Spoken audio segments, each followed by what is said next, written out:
All right, so today's training is on the 21 irrefutable laws of leadership. And we're going to be looking at from first law down to the fifth law.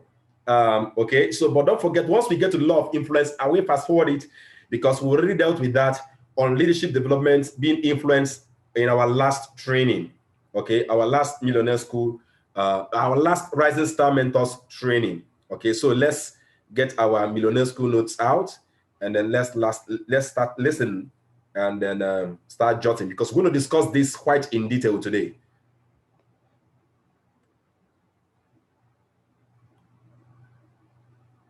The true measure of leadership is influence.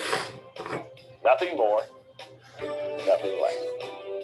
The law of intuition gives you a head start on everybody else. And the law of navigation says anyone can steer the ship, but it takes a leader to chart the course.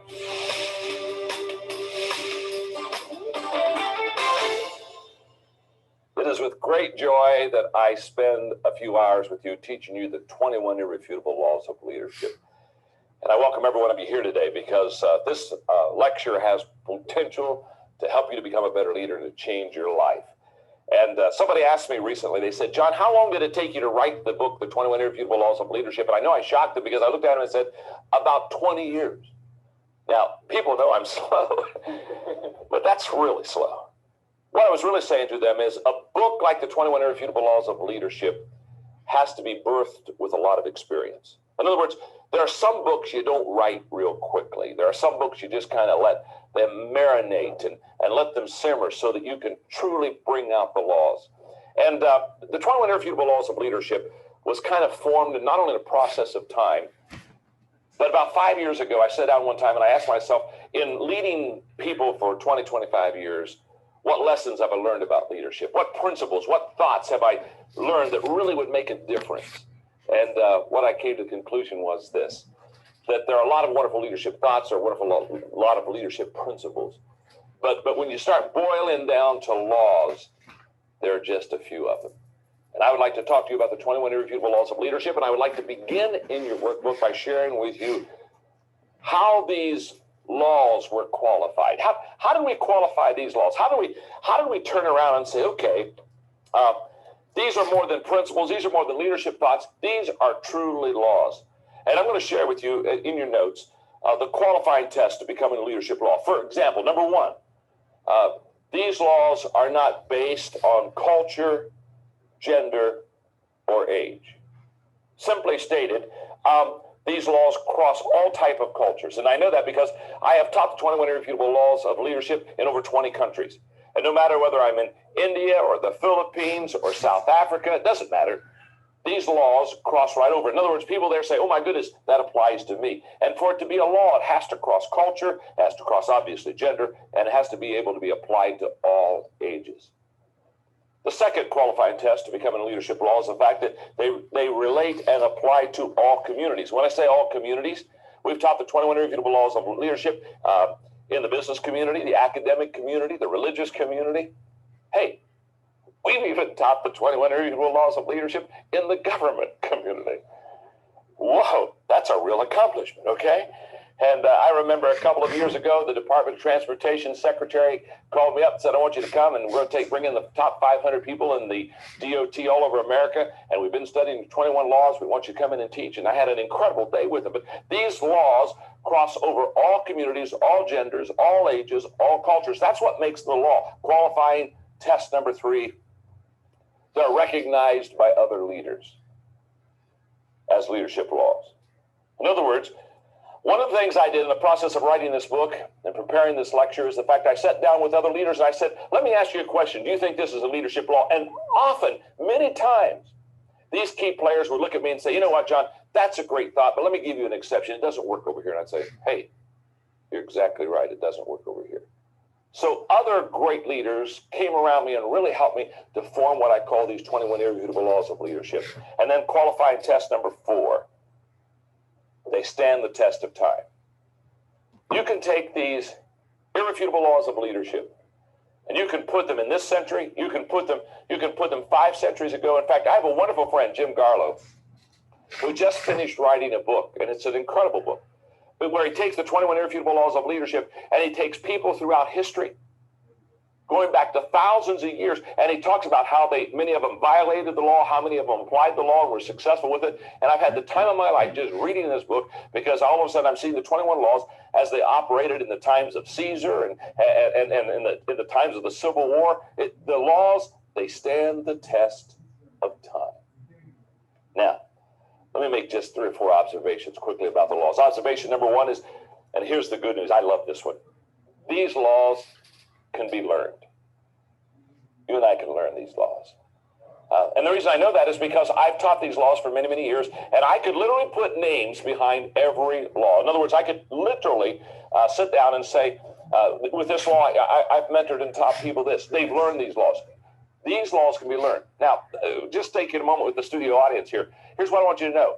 As I go through the 21 laws of leadership with you, there's some you're going to do well, there's some you aren't going to do well. Don't get discouraged, because you can learn the law. You can apply yourself and you can learn it. In fact, let's just take a time out for a moment. Look at your neighbor and tell your neighbor, even you can learn these laws. Even you can learn these laws.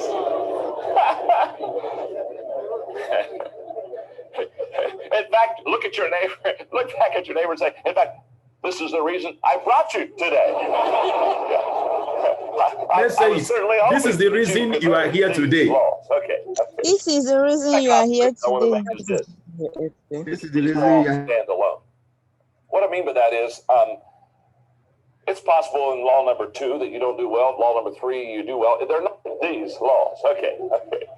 The second observation I want to make is this. These laws stand alone. What I mean by that is, it's possible in law number 2 that you don't do well. Law number 3, you do well. It's not like building a house where you put brick upon brick. They truly do stand alone. And when I say they stand alone, each law has the possibility of helping you, or each law has the possibility of hurting you, but they're not dependent upon other laws. They don't build on each other. They all stand alone. Observation number 3 is that these laws carry consequences. Now, let me explain to you exactly what I mean by when I say these laws carry consequences. About a year ago, I was lecturing on the 21 Irrefutable Laws of Leadership, and a guy came up to me, and I'll never forget, he looked at me and said, I just finished reading your book. And he said, I just want you to know, John, I don't agree with one of your laws.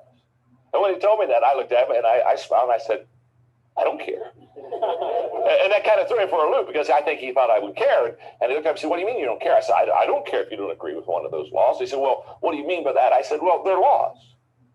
Whether you agree with them or not, it really doesn't matter. It's kind of like the law of gravity. Somebody coming up to you and say, I just don't buy into the law of gravity. I don't care. But I tell you what, go up to the 3rd story window, jump out. In a millisecond, you will buy into the law of gravity. See, the laws are the laws. And the laws, they don't ask you to buy into them. They just tell you that if you do buy into them, you're going to prosper. And if you don't buy into them, it's going to hurt you. These laws have consequences. So let me tell you one of my favorite stories.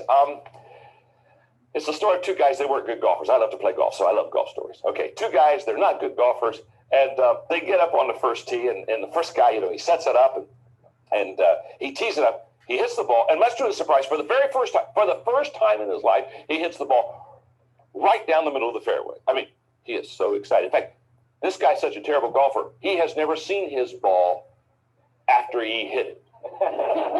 This is the first time he can literally say, there's my ball, there's my ball. So he's walking down the fairway with his buddy. He's so excited because he's in the middle of the fairway. And much to his surprise, the ball is not only in the middle of the fairway. When he gets there, about 200 yards out, it has rolled up on a 4-inch anthill. It's teed up. He grabs his 3-wood, looks at his buddy, and says, this is of God. Swings as hard as he can, misses the whole ball, and kills 5,000 ants. Miracle of miracles, that golf ball that was up here stayed on top of the anthill. Now it's only 2 inches up. It's still teed up. He grabs his 3-wood. He says, I get a second chance. Swings as hard as he can the second time, misses the ball again, and kills 4,998 ants. There are 2 ants left. One ant looks at the other and says, I don't know about you, but if we're going to survive, we had better get on the ball.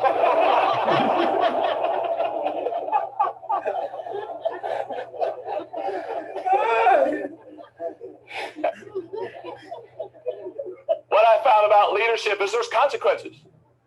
And as you go through this series of training on the 21 Irrefutable Laws of Leadership, you don't have to agree with the laws. You don't have to even like the laws. But I'm here to tell you, they'll make you or break you. They'll bless you or curse you.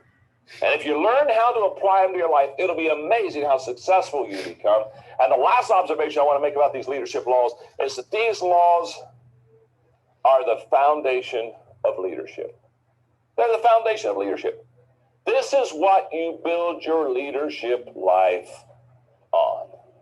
So, I'm ready to go. Let me ask you a question. Are you ready to go? Yes, I'm ready. Okay. Law number 1, the law of the lid. The law of the lid says leadership determines the level of effectiveness. Now, this is a huge law, and although I say one law is not more important than any other law, here's what I do want you to know. If I would start off with any law, I must start off with this one, and here's why. Because if you can buy into this law in the next 5 to 6 minutes as I talk to you, if you can buy into this law, you'll have a great passion to learn all the others, and let me explain why. I'm going to illustrate the importance of this law by using my hands. Watch this for a moment. It's kind of a visual illustration. Let's say, for example, my left hand here represents my ability to lead people. This is how well John Maxwell leads people. This is my leadership lid. Okay. I want to say this, please.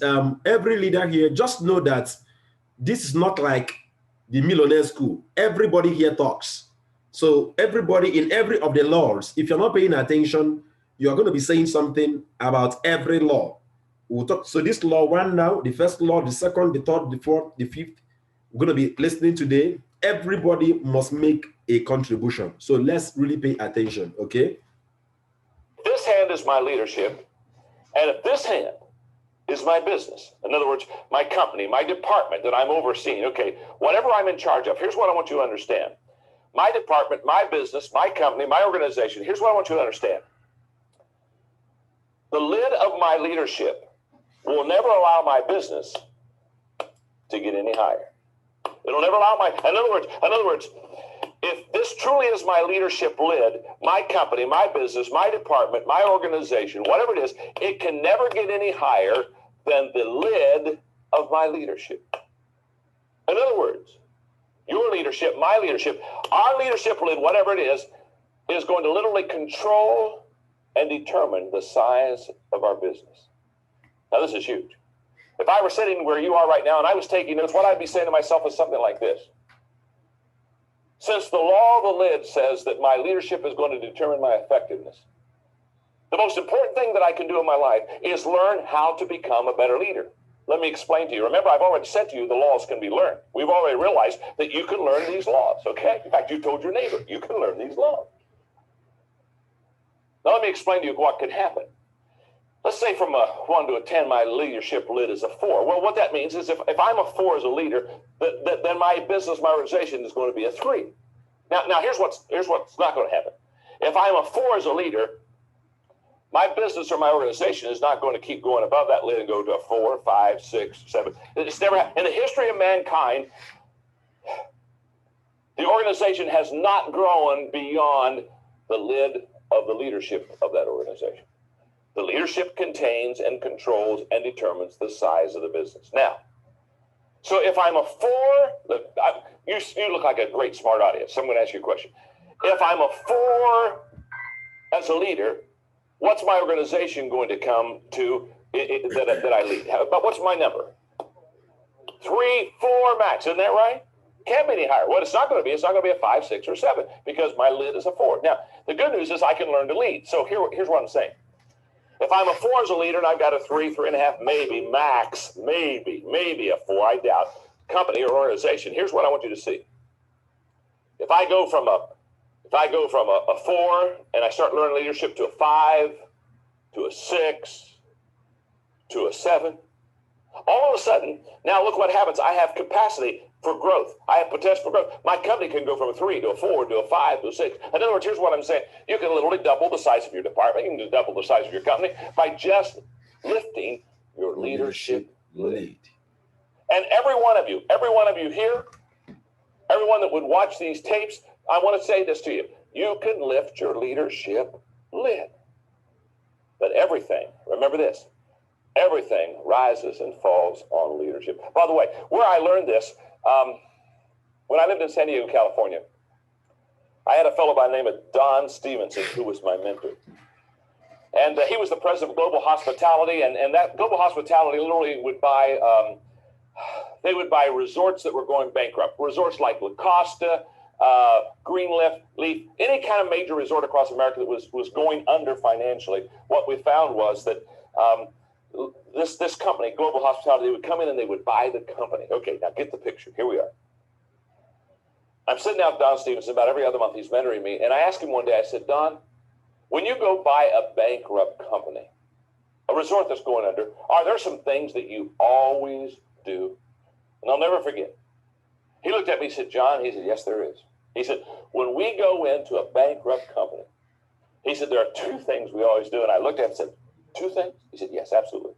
He said, the two things we always do is, he said, first of all, we train all the people that are in the service business, the employees. In other words, the guys that are out there when the cars pull up and they're unloading the luggage. He said, we train them all in relational skills. In other words, we train them, we talk to them about how to remember names, how to get along with people. And he said, the reason we do that, the waiters, the waitresses, the people behind the checkout counter, on the grounds. And he said, what we found is 90% of the people who do not return to the resort after their first visit had a bad experience with the employees of the organization. They weren't treated with great respect, or they weren't taken care of well. And so he said, what we do is we go through and we train all the people. Now what I'm doing, I'm sitting there and I'm taking notes, and so I'm writing down to me, make sure that you've trained all the people in your organization. Okay. He said, the second thing we do is, he said, every time we take over a bankrupt company, he said, we fire the president. and I don't write that one down. And I look at him and say, what do you mean you fire the president?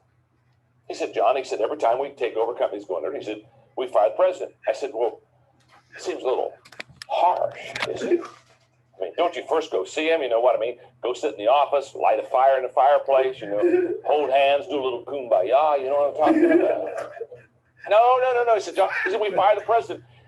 And I'm pressing him a little bit more, and I can remember, because he was eating the salad. He was just looking down, eating the salad, talking to me. And he stops, puts his fork down. Now he's looking at me. It's a little bit ticked that I'm not catching this, And he's looking at me and said, John, listen to me. He said, if the president were any good, the company wouldn't be going bankrupt. Mm-hmm. First thing we do is fire the president. I remember finally saying, fire the president. You know what he was teaching me that day? He was teaching me the law of the lid.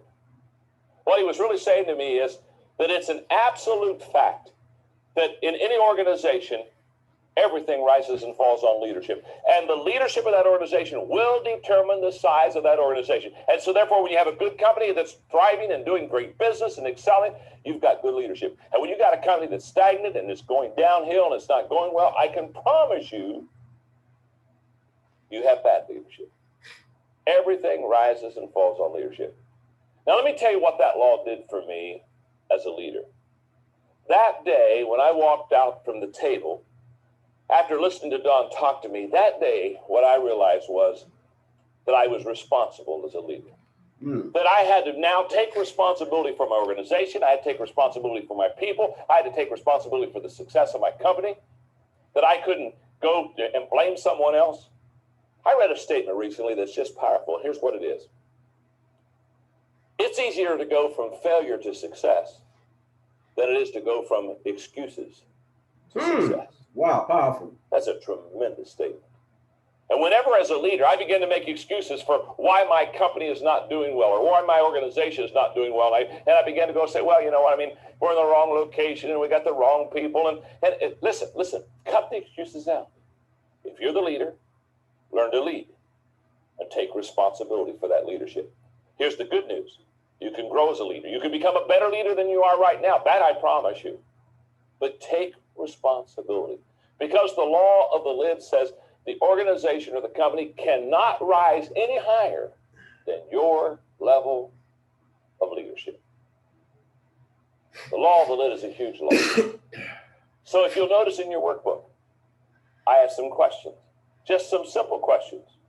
Questions that I want you on your own to ask yourself. Questions such as, what is the lid number on my leadership? From a 1 to a 10, where am I? Question number 2. I love this one. Would those around me agree with my assessment? Together. Hey, by the way, let me just say this. If, when you're kind of evaluating yourself, if you put down that you're probably from a 1 to a 10, you're probably like a 9.5. And you ask your team, you get your team together and say, what do you think my number is? And they say you're a 2.5. You're probably missing something. So let those around you evaluate and assess your leadership. And then question number 3, what is my plan to increase my lid number, my leadership lid number? How am I going to grow it? Because I have found that this is absolutely key. The ability to prepare and do curriculum like we're doing here so that you can grow as a leader. I mean, how am I going to grow my leadership lid? And question number 4, what are the lid numbers of those that work with me? That's a great question. Those that are around you close, because one of the laws we'll study in the 21 Irrefutable Laws of Leadership is the law of the inner circle. The law of the inner circle says those closest to me determine the level of my success. So what are the lid numbers of those around me? And then question number 5, what is my plan to increase their lid numbers? What's my plan? How am I going to increase the lid numbers of those around me? Law number 1, the law of the lid.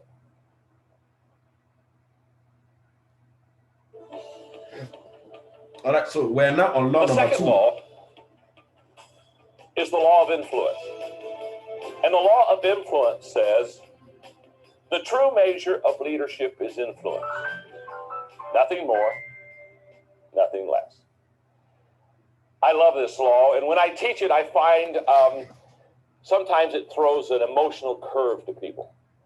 Let me explain to you what I mean. You see, the law of influence says leadership is influence, nothing more, nothing less. I find most people want to attach other definitions to leadership.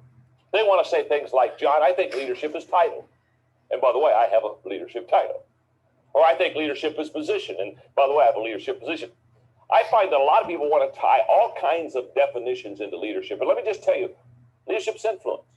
Nothing more, nothing less. Let me explain it this way. The person with the most influence at any given time, for any given reason, in any given group, is the leader of the pack. Now, what that means is there are times when influence changes. There's times when one person will have more influence than another, but when you get onto another issue or another subject, that another person that leadership may shift a little bit because we are not all strong in all areas. And so therefore, when I'm talking about leadership as influence, what it shows is there's a fluidness of leadership, and that leadership doesn't always stay with one person. In fact, let me give you a perfect example of this. As we study together the 21 Irrefutable Laws of Leadership, one of the first things you're going to realize is this. You do not do well in all 21 laws. Okay? For those that are in the studio today, I just want you to know, you won't do well on all 21 laws. Now, here's what's going to happen. As you evaluate yourself on each law, here's what's going to happen. You're going to have a tendency to think that when you do well on a law, you're going to say to yourself, now that is a true law of leadership.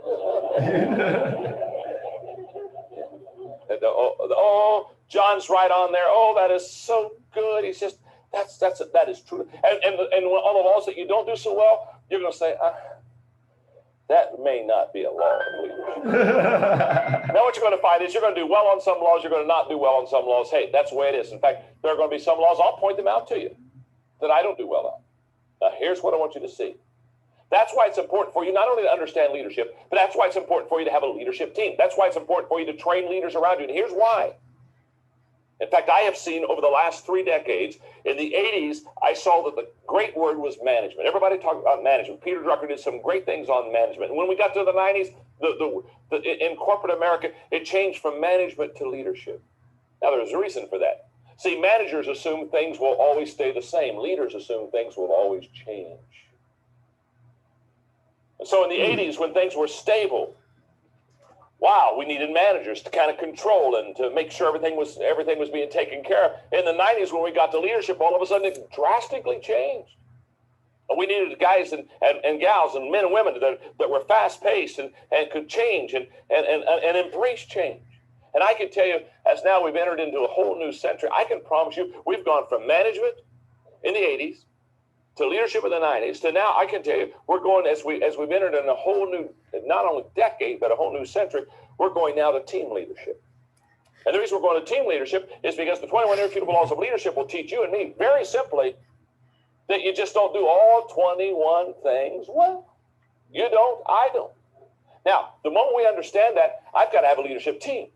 And the reason that I have to have a leadership team is because I need people around me that can absolutely make up for my weaknesses and can complement me. Does that make sense? Yes. So, for example, as we're teaching through here, here's what I want you to see. As I walk down here and just kind of use maybe my front row for an example, because this will work. Let's say, for example, this is my leadership team. My name's John. What's your name? Okay, Chuck. Perfect. Let's say we're in one of the laws, and let's say Chuck does a better job at one of the laws than I do. One of the reasons we need to evaluate ourselves, and one of the reasons we need to have a leadership team around us is because we all need to know that if I get to the law of navigation, by the way, that's a law I'll teach later on. That's a law I'm weak in. I'm not a good navigator. What I have to realize is, but let's say Chuck is I'm a 2 as a navigator, okay? I mean, just trust me. You don't want me to navigate. I'm kind of like Mr. Magoo. Okay, so you don't want that. You don't want Mr. Magoo running the ship back now. But Chuck, let's say he's a 9. What that means is when we get to something in our organization that requires navigating, what we do is I take, and now Chuck has more influence. Because if you know Chuck's a better navigator than me, who are you going to follow? See, for too long, we've said, follow me because I have the position. How ridiculous. Follow me because I have the title. I'm the president. I'm the one that's over everybody. Follow me. That's not a good reason to follow somebody. You got to follow a person because they're competent. You got to follow a person because they're best. And the secure leaders, and I'll talk about the law of empowerment. That's another law. But the secure leaders look around and say, look, gang, let me tell you something. Chuck's a better navigator than me. So when it comes to navigating the day-to-day process, and we've got to navigate maybe for a 3-6 month period on some issue in the organization, Chuck's going to have the ball, and I'm going to follow Chuck. Because all great leaders are not only leaders, they're great followers. Because they appreciate the value that true leadership brings. Does that make sense? So leadership is influence. I may have influence in some areas. Chuck will have influence in other areas. What's your name?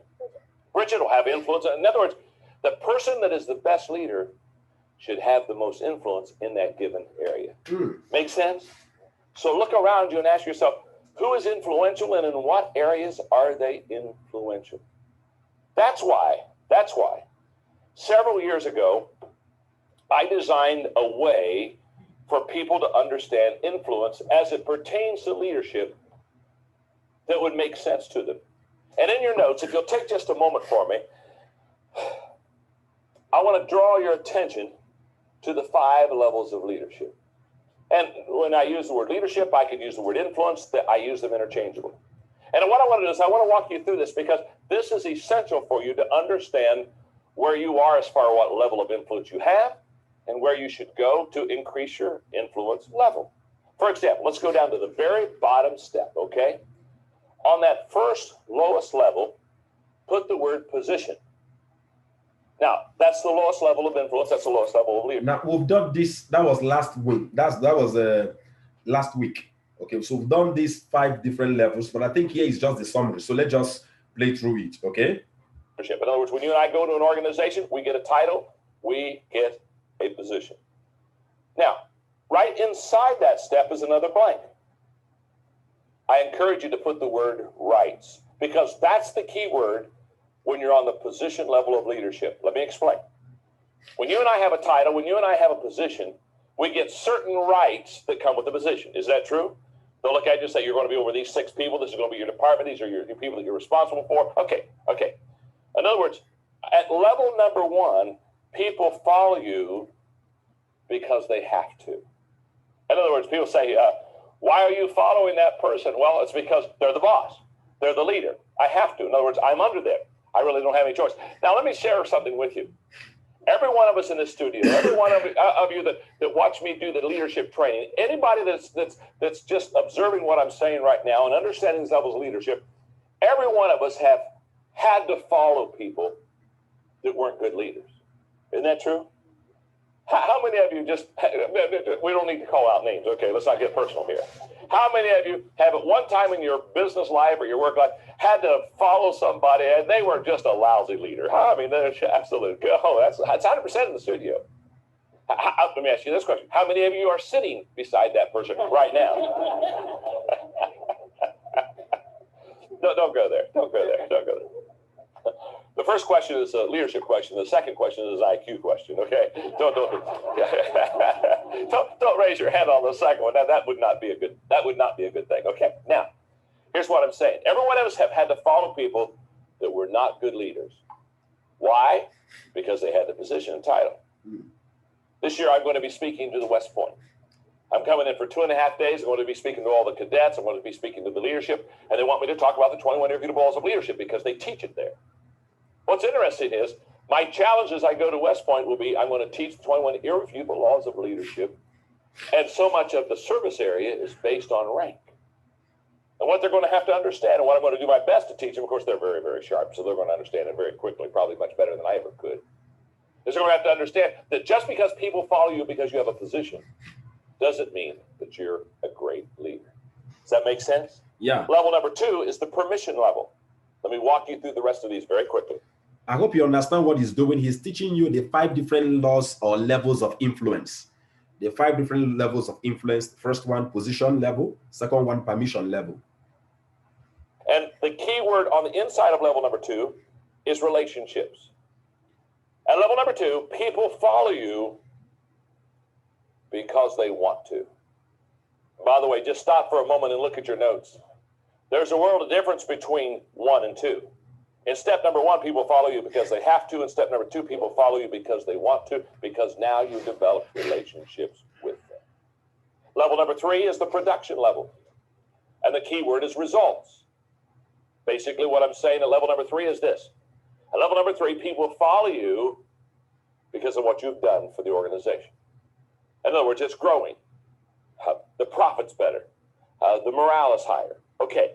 Now, all of a sudden, people are following you because you've been successful in the organization. That's level 3. Level number 4 is the people development level. That's always my goal. When we talk about a couple of the laws of leadership, I'll talk more about people development. But in people development, the key word is reproduction. Oh, yes. People follow you there because of what you have done for them. What you have done for them as individuals. In other words, on level number 3, they follow you because of results and what you've done for the company. At level number 4, they follow you because of what you have done for them. Now they're personally growing. Now they can say, I'm a better person. I'm more effective in my job. Exactly. Because you've equipped them and given them tools in the last level. It's what I call the personhood level. And the key word there is respect. And basically, you have done it so well with so many people for so long that people just automatically put you up there. So it's a wonderful level to be on. And I would encourage you on law number 2 just to take some time and look at the questions and ask yourself questions about influence and how you can more effectively influence others. The 5 levels of leadership, which is a lecture in itself, has its own training video because I spend a great deal of time really helping people work through those 5 laws. But for right now, the law of influence says there are 5 levels of influence, and you need to know where you are. Yes. Because leadership is influence, nothing more, nothing less. The 3rd law is the law of process. And the law of process says leadership develops daily, not in a day. This is an incredible law. I love to teach it, and the reason I love to teach it is because if a person can understand process, they're going to be very effective as a leader. But if they don't understand the process of becoming a leader, they're going to get very frustrated. Let me explain to you. Many times when I do leadership conferences, when we have a Q&A period of time, probably the most common question asked me when I do leadership conference, somebody raised their hand and say, John, here's the question. Are leaders born? And whenever they ask me the question, are leaders born? I always look at them and I always say, of course they are. Think about that question. I've never met an unborn leader. Don't particularly want to either, thank you very much. Now what they're really asking is, they're not asking are leaders born. What they're really asking is, are there leaders that Are people when they're born, they kind of got it. You know what I'm saying? They got it. And are the people when they're born, they don't got it. And I suppose if you got it, you lead. And if you don't got it, you get in line. You know what I mean? And hope there's a water fountain at the end somewhere. Okay. That's a very important question. Because what I have found is this, and this is so huge. What I have found is there are a lot of people who just think you either have it or you don't have it. And I'm going to tell you right now, that is not true. There are people that have leadership leanings. Of course there are. Just like there are people when they're born, they have kind of musical leanings. So there are leanings toward leadership that some people have that other people don't have. But anyone can learn to be a leader. In fact, that's why I have such a passion to teach leadership. That's why I have such a passion to teach these laws. Because if you learn these laws, it becomes absolutely amazing how well you're going to be able to learn to lead. So let me take a moment and explain to you a couple important thoughts in this law. In your notes, we overestimate the event and we underestimate the process. I have found this to be very common with people in leadership. They overestimate what an event will do for them. They come to a leadership conference or they read a leadership book and they say, oh my goodness, this is so good. And this is going to make me a leader. This is going to change me. Now, let me just explain to you the difference between the event and the process, because this will help you understand the law of process. For example, when you go to a leadership event, I'm talking about like going to a leadership conference, reading a leadership book, okay, listening to a leadership lecture. Like this one. When you go to a leadership event, that encourages decisions. That's what it does. In other words, you go and say, oh my goodness, I know it's important for me to lead, so I'm going to make a decision. For example, when I taught you the law of the lid and said that everything's going to rise and fall on your leadership, many of you made a choice probably. You said, oh my goodness, then if that's the truth and my lid of leadership is going to determine how effective I am in my business, I'm going to have to learn to lead. That's a decision. Events encourage decisions. The process encourages development. The emphasis in process is continuing to grow and develop yourself. The event motivates people. We all love to come and be motivated and encouraged, but the process matures people. And we're wanting to mature you as a leader. Events. To motivate you, yes, but mature you is much more important. The event is a calendar issue. You say, okay, on this certain date, I'm going to go to an event and learn some leadership, whereas the process is a culture issue. It's being in an environment or a culture that encourages you. Did you get the last one? And we're wanting to mature you. Okay. To motivate you, yes, but mature you is much more important. The event is a calendar issue. You say, okay, on this certain date, I'm going to go to an event and learn some leadership, whereas the process is a culture issue. It's being in an environment or a culture that encourages you every day to learn, every day to grow, every day to develop yourself as a leader. The event challenges people. I find that I'm challenged when I go to leadership events, but the process changes people. Why? Because you can't change overnight. You can make a sudden decision, but you can't make a sudden change. Exactly. That's a process. And there's a lot of difference between that. You see, here's what I think. I think the event is easy, and I think the process is difficult. And I want to encourage you, as you're watching these training tapes, to understand that it's a process. And it's not one day, one time, one book, one lecture that's going to change your life. But it's going through the process of doing that. And the reason that leadership must be a process is because leadership is many-faceted. In fact, think about it for a moment. There are 21 irrefutable laws of leadership. Just the very fact there are 21 laws of leadership tells you you just can't absorb it, or you can't learn it, or you can't apply it instantly. I was doing a leadership lecture in, a couple years ago, doing a conference. And I'll never forget, during the break, I was signing books. And I'm sorry, we just have to stop here for now. So we just did only 3 laws. I thought we could get up to 5. All right, how many of you felt like continuing? You want us to continue? Obviously, I won't continue. I'm just saying, how many of you want us to continue? You felt like having this thing continue. All right, okay, we have to stop here. Okay, I thought we could get up to 5. All right, I thought we'd get up to the 5th law, but we've done quite a lot today. The law of the lead, okay? We have the law of the lead. All achievements rise. Leadership determines the level of achievement, okay? Everything rises and falls on leadership. The second law, the law of influence. And the third law, the law of process.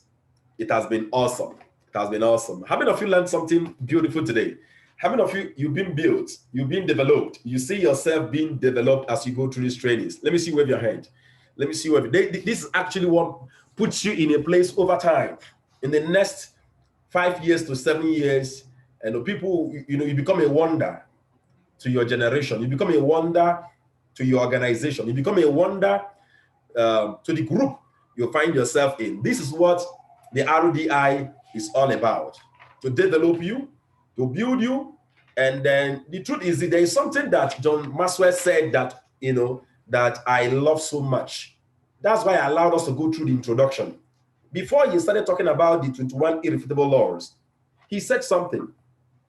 Look at this. He said, they relate. He said, these laws are not based on culture, not based on gender or age. And he said, they relate and apply to all communities.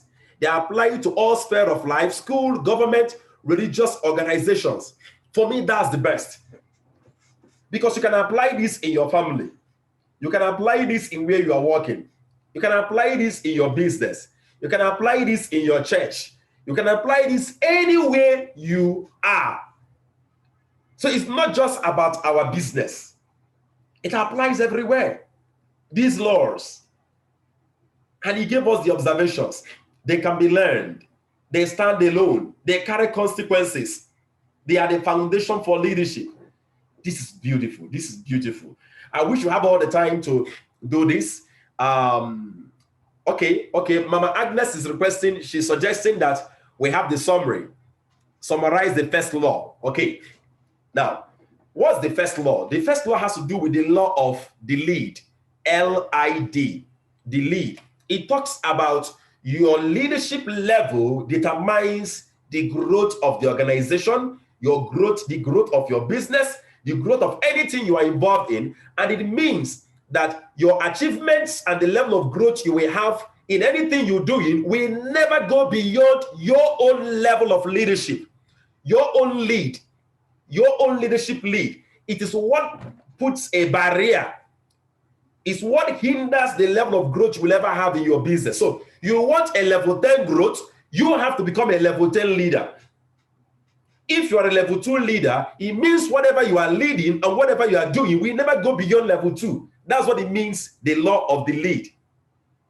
Leadership determines how far and how low you achieve and how far or how low you go in anything you do. The lead of my business or company can never allow my business to go beyond it. So your lead, your leadership lead will never allow whatever you are building to go beyond it. That's the law of the lead. So you have to ask yourself the question, what is the lead number on my leadership? That's actually the question he proposed. Ask yourself today, what is the lead number on my leadership? And not just put a number there. You have to ask yourself the second question, will those around me, the people you are leading, the people you have in your organization, will they agree with your answer? Will they agree? If you ask your team to propose and to tell you what your leadership level is, for example, you propose and you tell yourself out of 1 to 10, from 1 to 10, you say to yourself, I am on level 9. And then the people in your team says you are level 2. My dear, go check it up because they can't lie. They can't lie. Then you have to ask yourself the third question, what's your plan to increasing your leadership lead? Then the fourth question, what is the lead of those around you? Okay, now that's talking about the team. The team.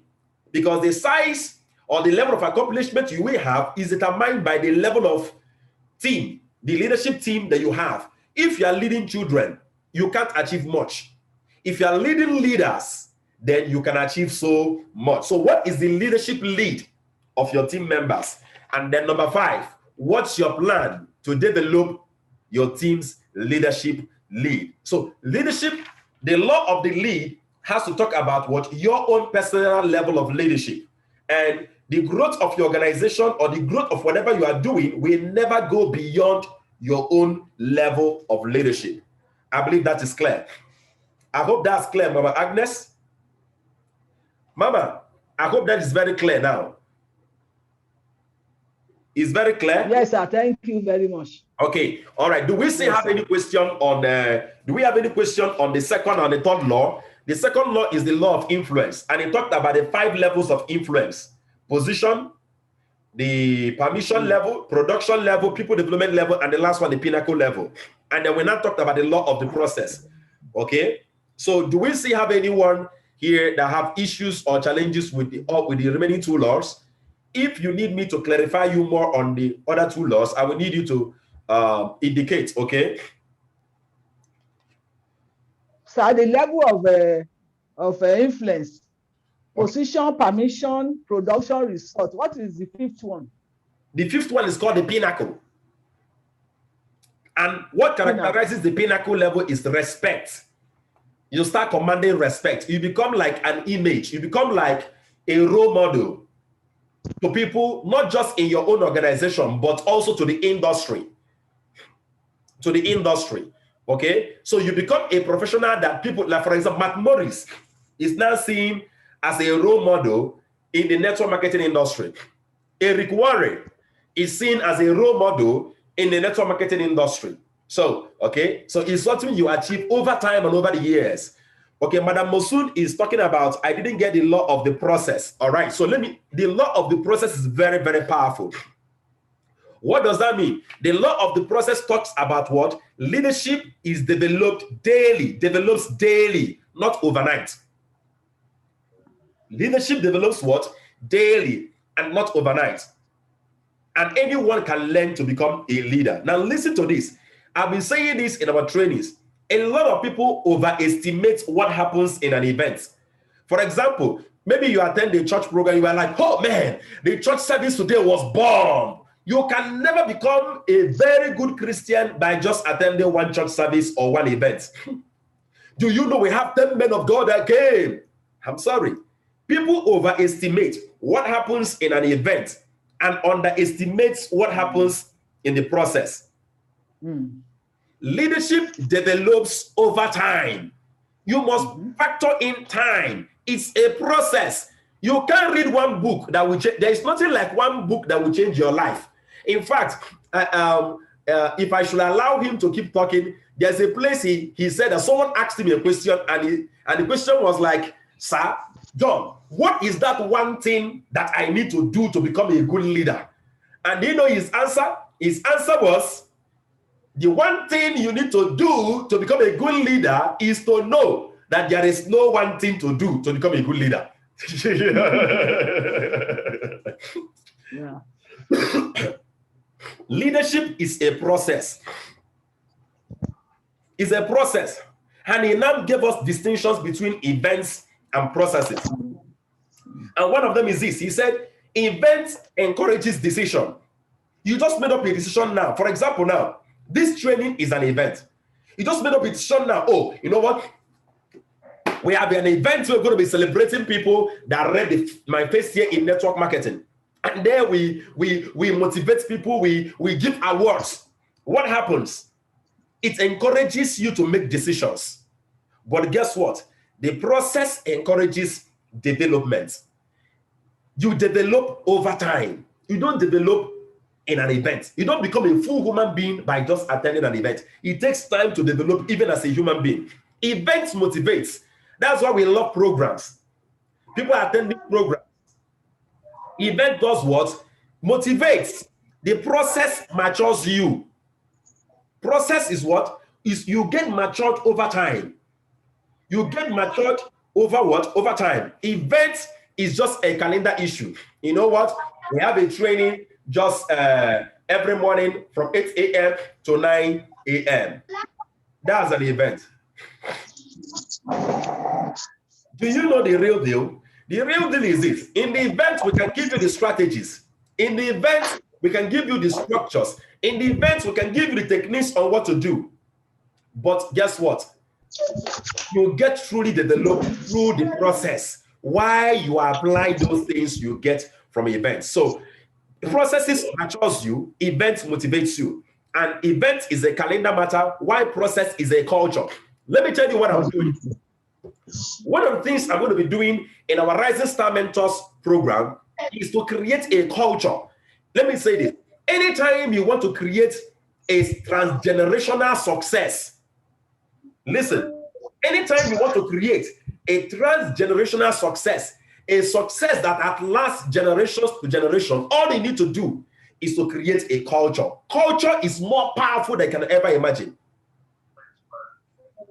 Culture is very, very powerful.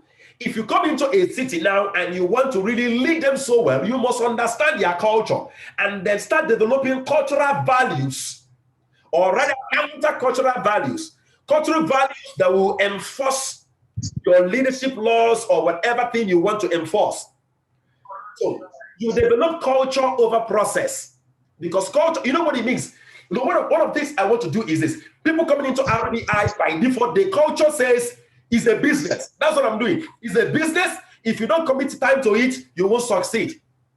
It has to be a culture.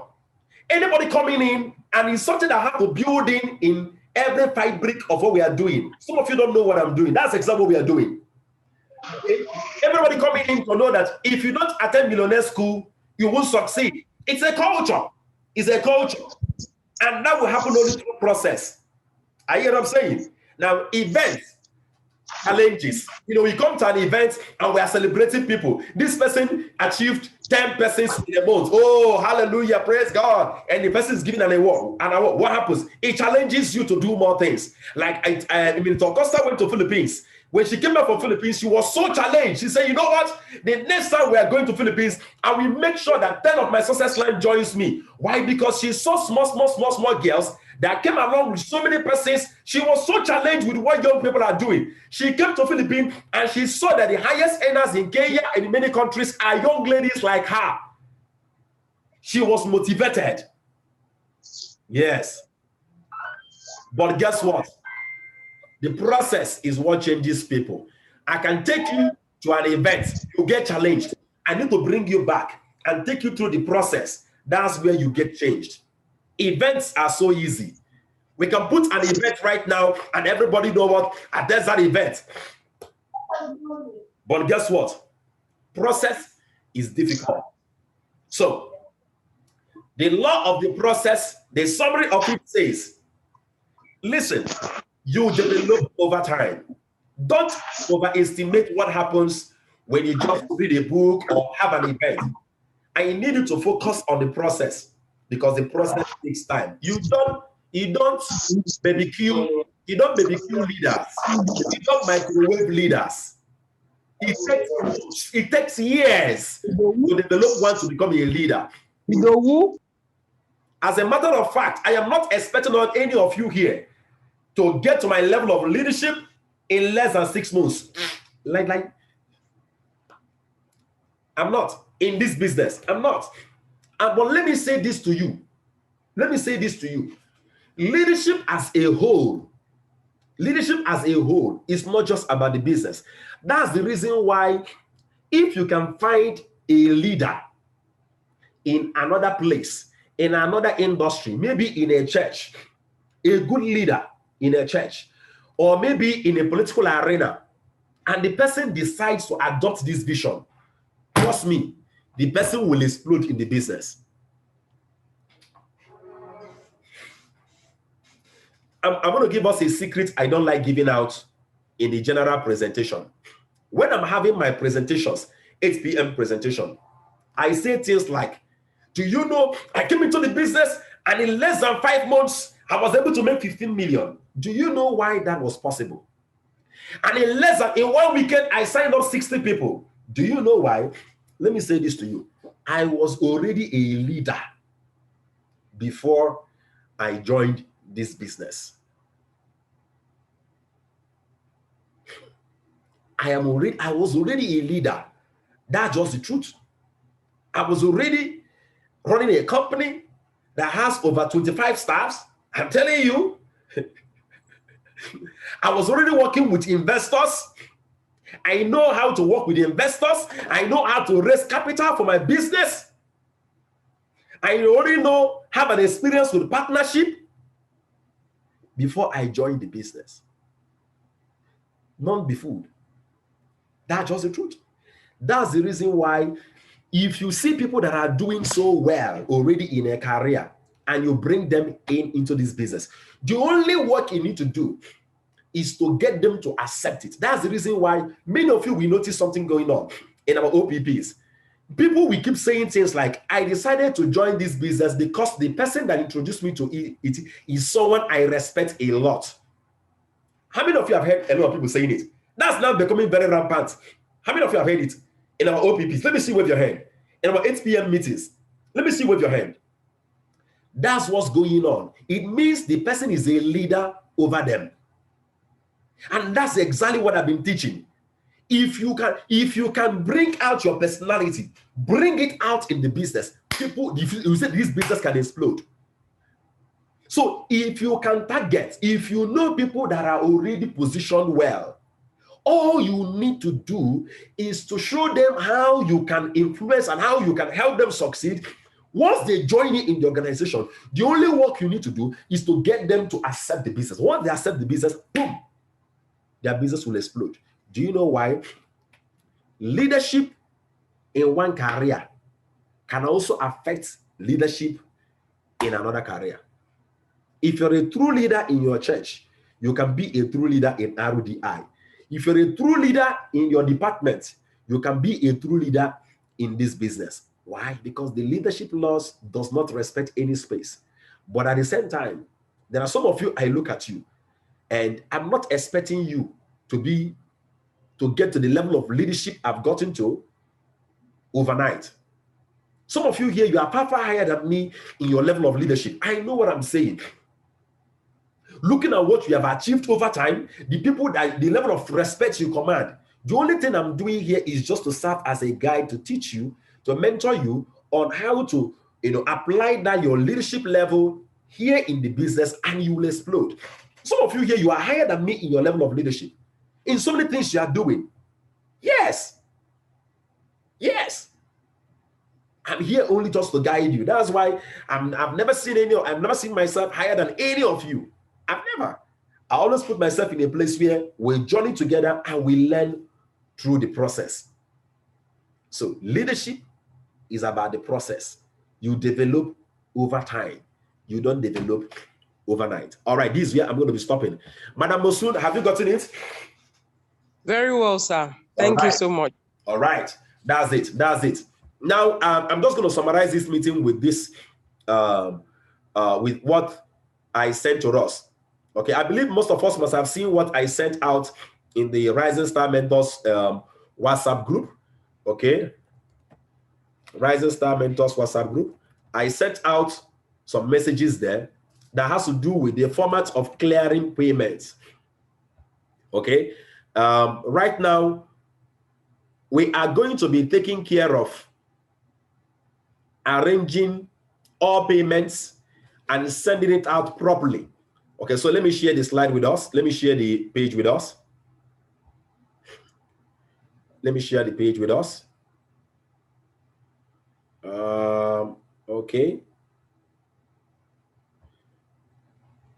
Okay, I'm there. I'm there.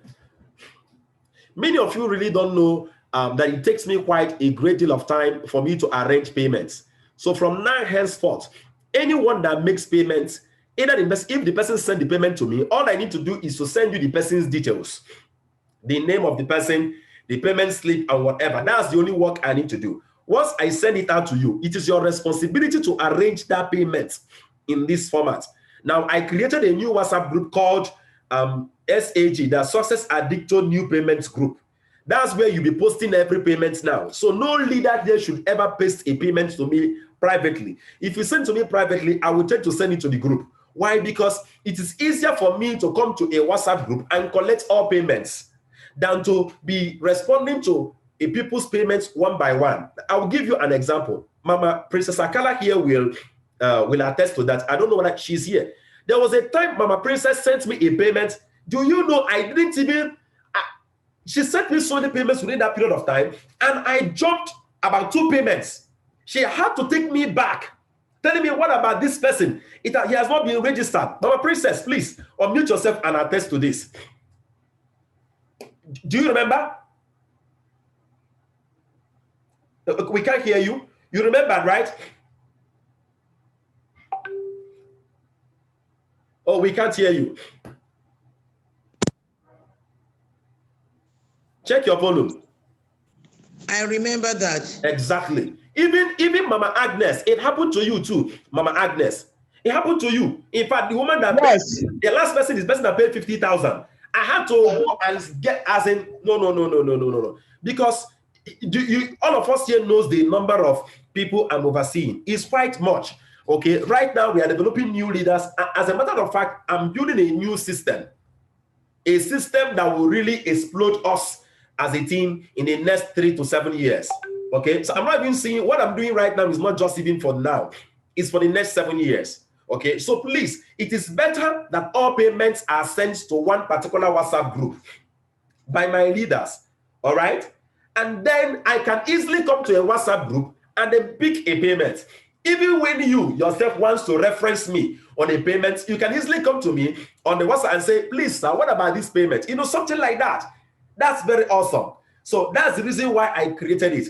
The people that are not in that WhatsApp group, like Mr. Tobechuku, Madam Waziri, and Madam Augusta, they already have their own channels of clearance. But for everyone in that group, I created that WhatsApp group so that we can be posting our payments. And please, I also included in the payment details the registration detail. You have to also include the registration details. So let's look at the sample of that material. It's of that payment arrangement. Look at the format here. The first thing you give to me is depositor's name, because maybe you use your name to make the transfer. Put it there. Payment amount, give me the amount. The bank is always Zenith Bank. Don't ever make payments in any bank other than Zenith Bank. So there's no need to give me the bank you transferred to. Okay. Payment date, give it to me. Number of packages, maybe you paid for so number, pickup center, pickup name, then pickup phone number. What is pickup name? So okay, let's get to pick up the packages type. Packages type is, we have what we call type A and type B. All right, you can choose, they'll even look alike now. So I will give us the various arrangements later on our WhatsApp group so that we can always choose the type that we want. Then pickup center, we have Lagos, Kanu, Onitsha, Ibadan, Abuja, Uyo, and Port Harcourt pickup center. For example, I remember there was a time Mama Agnes gave me a payment and she insisted that I clear it. The person collecting it is collecting from Abuja and at one time again at Ibadan. So what I need to do is when I'm making that payment, when the office is clearing the payment, they will make it to be picked up at the nearest center. Like the one Mr. Chochi gave to me for Mr. Anthony. I just processed the way bill today. So I cleared the payment. The person is actually at Edo State. So I cleared the payment with Onitsha as pickup center. That's what I did. So they just will be the product for me from Onitsha to Edo State today. That's exactly what it is. Okay. Now, what is pickup name? Pickup name is the name of the person to collect the package.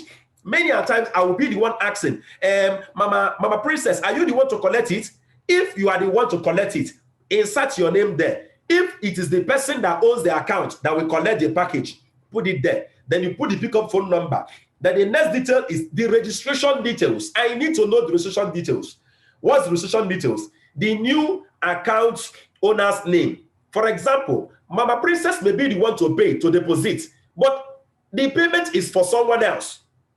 And the person's name will now come here under the new account owner's name. And please ensure is the exact name as used in the bank.